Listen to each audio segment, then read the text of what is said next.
দেখিছোঁ আৰু ইণ্ডিয়াৰ ইণ্ডাষ্ট্ৰী লাইনৰ যিসকল শীৰ্ষ ব্যক্তি সকলোৱে আজি আহিছে, সকলোৱে উৎসাহ ৰাখিছে আৰু এইকেইটা দিন ভাৰত চৰকাৰৰ 7গৰাকীকৈ মন্ত্ৰী আহিব। ইতিমধ্যে 2গৰাকী মন্ত্ৰী আহি পাইছে, বাকী আকৌ 5গৰাকী মন্ত্ৰী আহিব। গতিকে তেখেতসকলেও নিশ্চয়কৈ ইনফ্ৰাষ্ট্ৰাকচাৰ লেভেলতো কিছু ঘোষণা হ'ব আৰু আমি বহুত আশাবাদী যে এই ইনভেষ্টমেণ্ট চাৰ্টিফিকেটে আমাক বহুতখিনি আগবঢ়াব।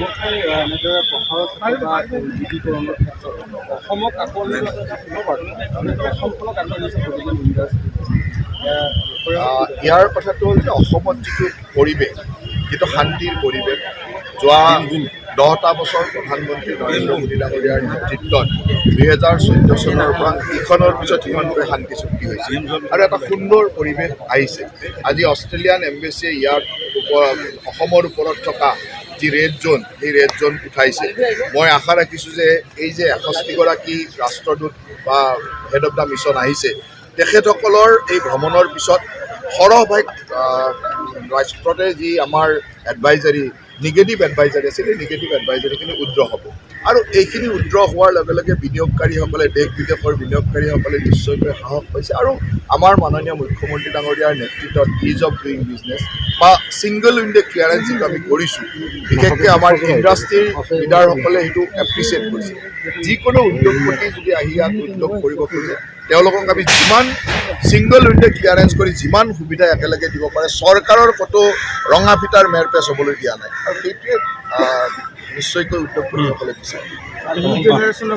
দেখিছোঁ আৰু ইণ্ডিয়াৰ ইণ্ডাষ্ট্ৰী লাইনৰ যিসকল শীৰ্ষ ব্যক্তি সকলোৱে আজি আহিছে, সকলোৱে উৎসাহ ৰাখিছে আৰু এইকেইটা দিন ভাৰত চৰকাৰৰ 7গৰাকীকৈ মন্ত্ৰী আহিব।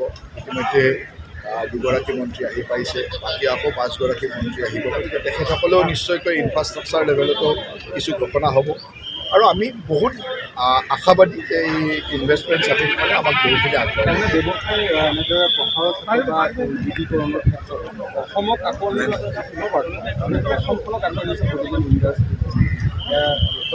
ইয়াৰ কথাটো হ'ল যে অসমত যিটো পৰিৱেশ, যিটো শান্তিৰ পৰিৱেশ, যোৱা 10টা বছৰ প্ৰধানমন্ত্ৰী নৰেন্দ্ৰ মোদী ডাঙৰীয়াৰ নেতৃত্বত 2014 চনৰ পৰা ইখনৰ পিছত সিখনকৈ শান্তি চুক্তি হৈছে আৰু এটা সুন্দৰ পৰিৱেশ আহিছে। আজি অষ্ট্ৰেলিয়ান এম্বেচিয়ে ইয়াৰ অসমৰ ওপৰত থকা যি ৰেড জ'ন, সেই ৰেড জ'ন উঠাইছে।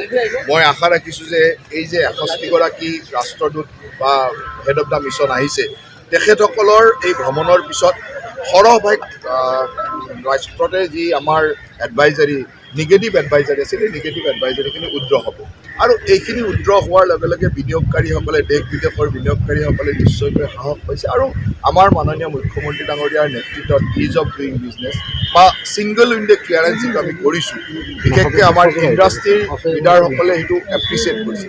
যিকোনো উদ্যোগপতি যদি আহি ইয়াত উদ্যোগ কৰিব খোজে, তেওঁলোকক আমি যিমান ছিংগল উইণ্ডো ক্লিয়াৰেঞ্চ কৰি যিমান সুবিধা একেলগে দিব পাৰে, চৰকাৰৰ ক'তো ৰঙা ফিটাৰ মেৰপেচ হ'বলৈ দিয়া নাই আৰু সেইটোৱে নিশ্চয়কৈ উদ্যোগপতিসকলে বিচাৰে।